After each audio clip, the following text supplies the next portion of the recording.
Here comes Hot Sheet.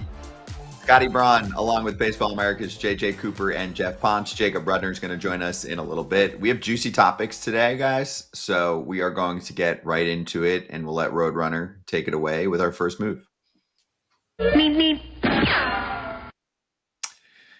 So we've seen many prospects enter the show this year, as we do especially in the last few years, Geoff, and make an impact. Andrew Painter was a name that many had on their list to be doing big things in the major leagues at this point for the Phillies. I'll make my little reference here. The Mets have 3 dudes that just came up in the last month that are contributing and could be pitching in the playoffs for them, go to their rival in the division.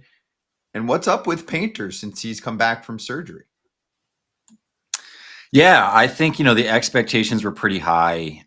Just all things considered, this was a guy that prior to his injury, almost days prior to his injury, it seemed like he was really trending to, potentially break camp with the Phillies to begin 2023.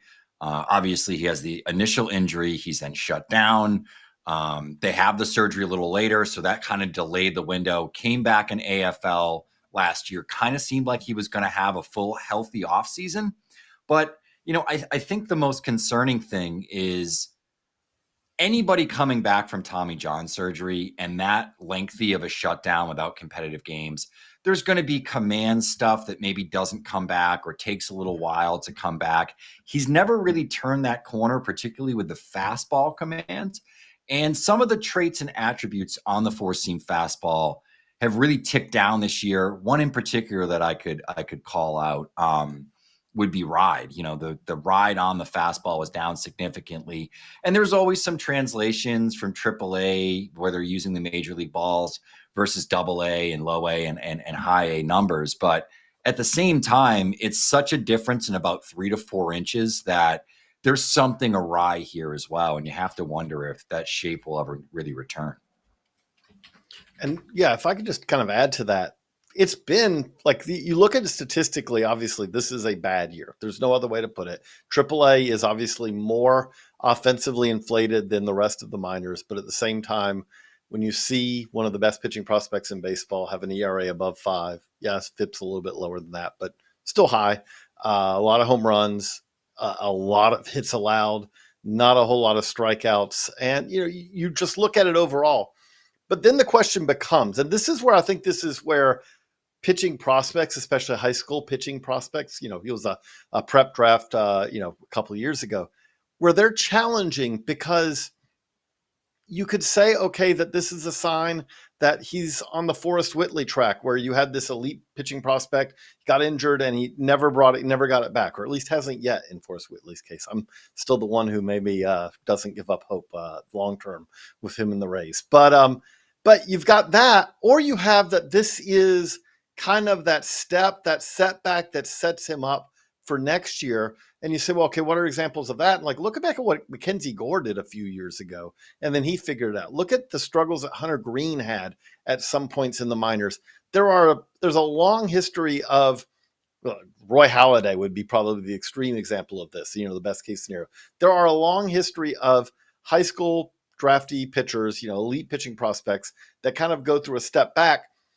You've kind of dove into it, Geoff, and kind of looked at the full pitch mix here. And there are some things to like about this. And then there are some things that seem like they're also concerns. Yeah, I think, to kind of keep it succinct, the biggest concern is the fastball shape and the lack of fastball command. I always talk about this. You sort of got to have movement, you got to have velocity, and you got to have release characteristics or deception to really have a good fastball. He's not getting whiffs. He doesn't get a lot of chases. He's not stealing a lot of strikes, which I think is one of the things that can kind of make up for the lack of movement or release characteristics. It's kind of just empty velo. He's a right-hander that's only going to go so far. So I think the lack of command and the lack of movement really is just a bad combination. He's got to figure out ways around that. I think the good side of it is Andrew Painter still has stuff. He still has the ability to move the baseball a bunch of different directions. He throws pretty hard. He's physical. There's pitchability characteristics that are still really, really good with him. He'll work to both sides of the plate. he has great feel for about 3 different breaking ball shapes and like a gyro-ish kind of a slider, a more traditional sort of cutter, and a sweeper. He'll mix in a curveball as well that frankly probably gets used a little bit too much. But he has a variety of different shapes. He can throw all of those for strikes. Some of them are plus pitches, or at least above average. And I think that's kind of where he needs to lean, is going into a variety of shapes and having game plans that are based upon, the weaknesses and the strengths of the hitter. He kind of can't just go up there and just challenge guys like he's Tarek Skubal or somebody, because he doesn't have that level of stuff, that level of fastball quality either. Okay. I want to kind of dive in that a little bit more. You and I have had this conversation leading into this, and you made the point about how he kind of added that cutter that is really kind of a pretty promising pitch. I do feel like this is kind of an example, though, of where this is why we love kind of following prospects and all, because these aren't easy questions and easy answers. This isn't black and white. If someone said to me, is Andrew Painter going to fix this or not? The answer is it's probabilities, not certainties. It's not 100% he will or 100% he won't. There's a 60% chance he will and a 40% chance he won't, or something like that. But like when you talk about the cut fastball and versus his four-seamer, you look at that four-seamer, and like you said, it doesn't have the ride. It doesn't have the same ability to miss bats it did pre-injury. Well, this offseason, the question becomes, okay, was that the first year back, or is that gone forever? Or is that gone maybe in part because he's developed a cutter, and sometimes you kind of can lose a little bit of fastball characteristics as you're kind of mastering the other pitch. And then you figure out, okay, do I go down the cutter route, or do I try to regain the four-seamer to what I had before the injury? I don't think, Geoff, that there's an easy answer to that right now, is there? No, and I think, his cutter is such that it's like the high end of still being a breaking ball cutter before it kind of hits that line of becoming like a four-seam cutter. If he could throw that pitch a little bit harder with a little bit more ride, it wouldn't be a bad pathway to sort of supplement that four-seam fastball. It's not all that different from what Corbin Burns sort of eventually figured out, was that, throwing that cutter as hard as possible, sitting mid-90s with it, made for a much better fastball shape that all of his other pitches sort of played off of. He has the same ability to spin the ball and sort of, make it sweep, make it slide, make it cut, it can drop. He has a pretty good changeup as well. I think the fact that he has this ability to change all these different shapes, he's sort of got to use that, and use the fact that he commands a lot of his breaking balls a lot better than he does his fastballs. I think maybe there's some direction that he goes with more of like a four-seam ride cutter sort of shape on the fastball. It just sort of depends where, the ride gets to, plus the velocity on a pitch like that. So he's certainly shown command for the cutter that he has, and I think that's allowed him to have some decent results, despite really struggling in AAA this year. If you follow the windy road of a rotation, really for any team, the story with the Phillies, of course, was, wow, I mean, this is one of the better staffs in baseball. They're fine. It's okay. Painter's not going to happen this year. All good. Then Zach Wheeler goes down. And then now they've signed Walker Buehler, who's going to appear in a game for a few days. So that's why this is a fun book to follow, and it's called A Major League Baseball Season with One Team, and that's the Phillies. But anyway, some good stuff there on Andrew Painter. Let's get to another team in the division coming up next. We'll talk Marlins prospects on the rise on Baseball America Hot Sheet. We spend a lot of time on the road. We are often concerned about our online security when you're logging in from all over the globe, really. So you should maybe look into a VPN. What does that stand for, Kratz? Virtual private network. Boom, nailed it. And that virtual private network that you should look into is called Surfshark. It is time to take control of your online security and try Surfshark today. You can enjoy their 30-day money-back guarantee and secure your digital world right now by visiting the link that we'll post there for you and start surfing securely. Surfshark.com/foul or the code FOUL at checkout will get you 4 extra months of Surfshark VPN, aka Virtual Private Network. It's a risk-free 30-day money-back guarantee. Surfshark's unique VPN benefits include use on unlimited devices in 100 countries and 24/7 support at surfshark.com/FOUL. This has been your tech update. Keep your data safe. Helium spot. Let's talk about the Marlins. This is a team in their usual rebuild action, and we've got three of us now to chat with. On my side, of course, JJ Cooper, Geoff Pontes, and now Jacob Rudner joining us for the rest of the show as well. JJ, I'll let you run point on this one and tell us about what's happening with the Marlins system. And the general question that Marlins fans want to know is, are we going to be like the Rays eventually? Because that's what Peter Bendix was brought in to do. So I'll give a little insight here to how this works a lot of times. Like, we're figuring out what are we going to talk about today.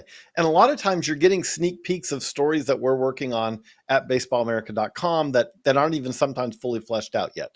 Jeff's been talking to me about Andrew Painter because he's working and diving deep on top 100 prospects. But another one we're working on is this kind of what systems, what farm systems, what organizations prospects are kind of trending in an improving direction. And we kind of came to this because, Jacob, as I look at the Marlins right now, I would say that no organization probably has had a bigger step forward over the last, let's call it 16, 17 months than the Marlins. It doesn't mean they're our number one farm system in baseball or anything like that, but the pitching that they have in this organization right now, the kind of a few breakthroughs that they've had at the big league level, but also on the position player prospect side, on the minor league level, this is an organization that does seem like, you look at what Peter Bendix and their group is doing, I'm seeing some signs of life here. I'm seeing some signs of hope in an organization that hasn't had a whole lot of those in recent years, I would say. Well, that's certainly the case. And I think that Robbie Snelling is kind of the perfect face of that development for the organization. You look at what Robbie Snelling did last year in 2024, it was a discouraging season. The fastball quality was down. He got hit around a pretty good bit. Now this season, he's one of the best pitching prospects in the minor leagues. His fastball has changed dramatically. He's throwing it 3 miles per hour harder on average. In AAA so far this year, he has a 34% miss rate on fastballs. Last year, across 3 levels, he had a 25% miss rate with that pitch. He's throwing his curveball more than he ever has before. And as we've seen with Peter Bendix-led front offices, they have a knack for being able to bring out the best of some of these guys, and they're able to use tools to their advantage to improve pitchers. Robbie Snelling has done an excellent job of that. Thomas White is another guy who's in AAA who's having an outstanding season. Maybe not the same revitalization as a guy like Robbie Snelling, but certainly impressive. He was interesting, to say the least, in his AAA debut. Walked 6 guys, but struck out 10. And he was able to do the things that Snelling has done, which is miss a lot of bats. He's able to beat a lot of hitters that are advanced at the highest level of the minor leagues. And the progress that these guys are making is notable. We've seen a lot of improvement across the board. It's not just limited to those 2 guys, even if they are the most obvious cases of, hey, this is a farm system that's on the rise and they have some pitchers doing some outstanding things. Yeah, I think, you look at another name on this list as well, in addition to Snelling, it's Thomas White, which I think when you start to look at all the really, high performing pitching prospects that were ranked highly that are already in the big leagues, I think there's a case to be made that Thomas White right now is probably the best left-hander in the minors now that Peyton Tolle is up, and could potentially be the best pitching prospect that still remains in the minor leagues. I think, number one with White is he's not even sort of fully baked yet. You sort of look at the command, the operation. It's not always super crisp from throw to throw. And I think some of that stuff is going to come. But despite that, left-handed power, the types of shapes that he has, he has enough sort of release characteristics because it's a lower arm slot. He hides the ball really well. And there's just consistency of power and movement. He's not going to blow you away with like IVB numbers. It's not the hardest throwing lefty in the minors, but he's one of the hardest throwing left-handed starters in the minor leagues. Has, 2 developed breaking ball shapes now with the sweeper. And now that he's added like more of a like straight up gyro sort of fastball, slider, and then is, mixing in the changeup as well. And that's always sort of been, even throughout different, and I don't know how many of these people have changed over, but it seems like even throughout different regimes, the changeup always seems to be a calling card of Marlins pitching prospects. And I think you've seen development with that pitch, both with Snelling and with White this year.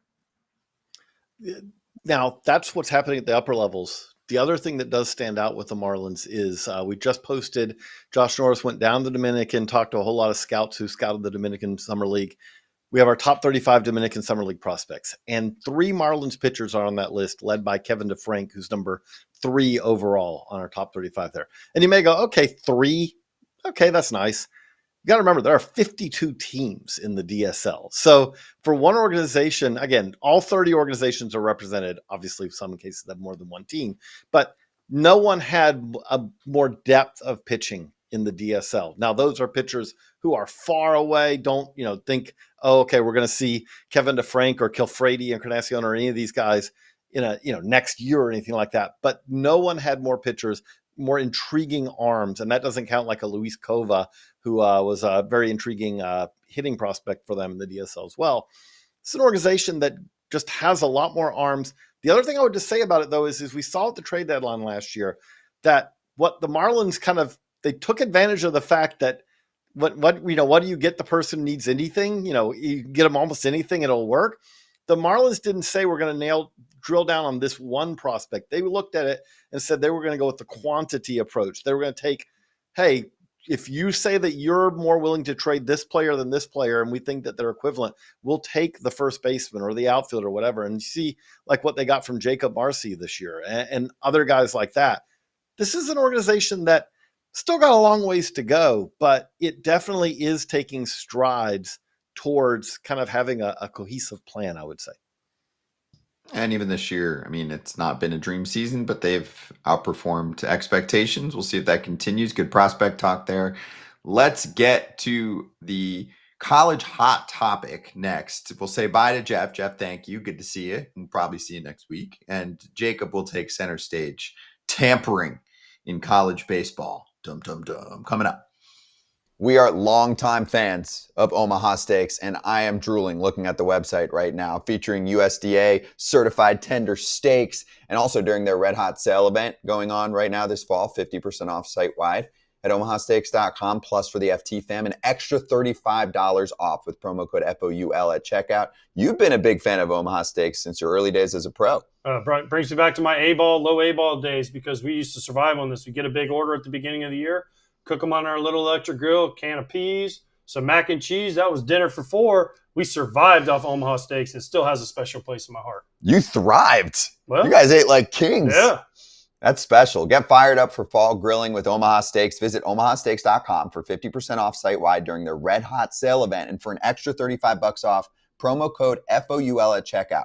50% off at omahasteaks.com and an extra $35 off with promo code FOUL at checkout. See site for details. Dig in.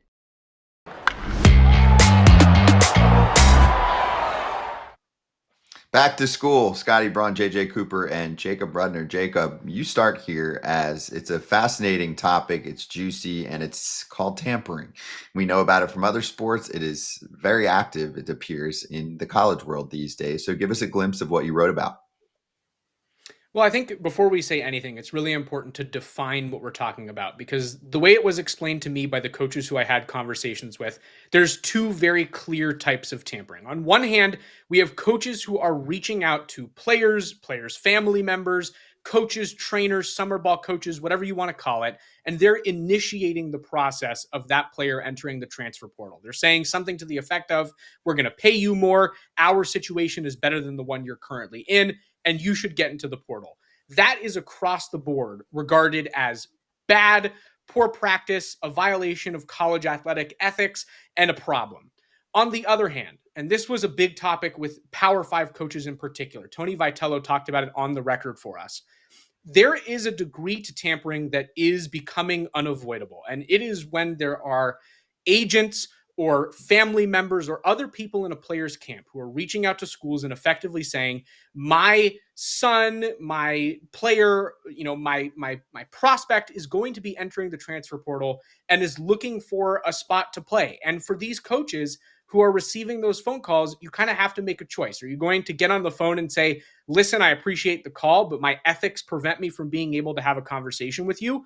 Or are you going to follow through and have the conversation and start to build your roster? There was not a single coach who I spoke with at the Power 5 level who said that they would have hung up the phone or turned that agent away. They have to be able to have those types of conversations, or you risk being left in the dust. So we have two types of tampering. One, I think, is a little bit more unavoidable than the other. One is viewed as kind of the greater evil, and the other is a situation that is a byproduct of a very broken system, and one that a lot of Power 5 coaches and even some of the mid-major coaches who are the victims of this say, there's nothing we can do. There's the quote from Tony Vitello.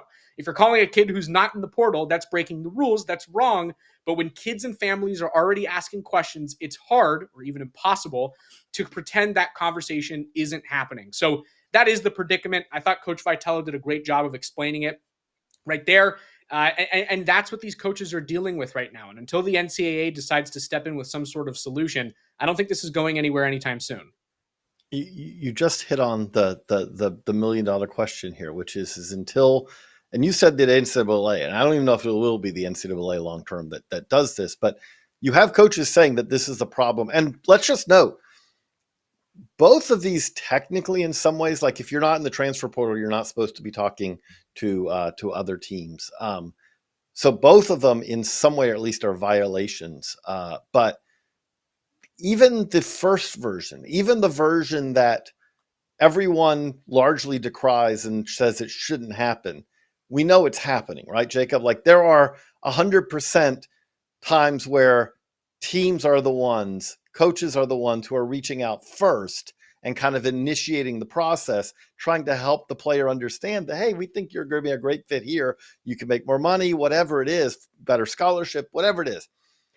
But even with those right now, we're not seeing any kind of fear of being caught, is I guess the best way I'd put it. Is there any fear that, your school, your program's going to get hit with sanctions if you are caught, quote, tampering? And again, not the second part that you defined, but even the first way where they literally are being proactive and initiating the conversation. We have seldom seen consequences for bad actors throughout the college baseball, or really, actually, we can broaden this out. This is a college athletics discussion. There are no consequences for bad actors in the tampering space. You can, for the most part, get away with getting ahead of the process, reaching out to a kid or a family member or an agent, and initiating that player's transfer portal process. It happens all the time. It's not going anywhere so long as it's not punished, and that is a fact. That being said, though, I think it's important to recognize that there are a lot of mid-major coaches. Reggie Christensen from Sacramento State, who spoke with us for this story, is a great example. They understand what these high major coaches are going through, and some of them, Coach Christensen included, have said that they would do the exact same thing. We know that this is an unavoidable aspect of the game until some governing body, be it the NCAA or whatever comes down the line, if or when that dissolves, steps in and says, this is definitively illegal and we are going to have consequences if we catch you doing it. There is really no other way to prevent it. Coach Christensen said that when Wahiva Aloy was having a breakout freshman season in 2023, and granted, he went on to win the Golden Spikes, he knew that coaches from the SEC and ACC were contacting his camp and having conversations about, it's time to get this guy in the portal and bring him over to our roster. And he ends up going and playing for Arkansas. So we saw that was the byproduct. And even Coach Christensen himself has said, we aren't going to be able to do anything about that. And I would do the exact same thing if the roles were reversed. So with this, right, as you said, there aren't really consequences right now. Is there even like, because again, this is kind of part of the game now. And it's kind of again, there are some benefits of it. Like if you are on a partial scholarship somewhere, you can absolutely get a full ride. If you are not making money as a player, you can make money as a player. There's, you mentioned Aloy, which Sacramento State kind of was proud of the fact that they produced a first round pick / Golden Spikes winner, even if he went somewhere else first before he won those awards. Hey, Air Force should be very proud of Paul Skeens, even if Paul Skeens finished his career at LSU. Is this kind of just going to stay as it is, or are there kind of any talks of any kind of changes to try to fix this? There are no talks of that. I mean, I think that there are a lot of talks about the problems that exist, but no real answers for solutions. Some coaches want to see contracts, and they've brought that up in conversations with us at Baseball America. They want players to be locked in for 2 years, and then maybe they become free agents who can transfer. Other coaches have just admitted that there's really no end in sight to this problem. So the answer in short is no. There are no conversations about fixing this right now. But the reality is, until there are sweeping changes with the governance of college sports at large, we're not going to see problems to this issue, and it's going to continue to persist pretty much as is. There you go. It's a free-for-all. It's Wild West tampering time up until we get changes at some point. Maybe. Yeah, I like the contract idea. I'm sure that's a whole nother hour discussion. We can do it at some point, especially in the off season. If you're into the topic, then write to us, get to us on Baseball America's social media channels. That's it for us this week. Subscribe to the Baseball America site, of course, at baseballamerica.com. Get yourself a subscription. Get ready for a Player of the Year announcement, perhaps pretty soon. Yes, JJ, we can tease that. Okay. Coming soon. See you next week.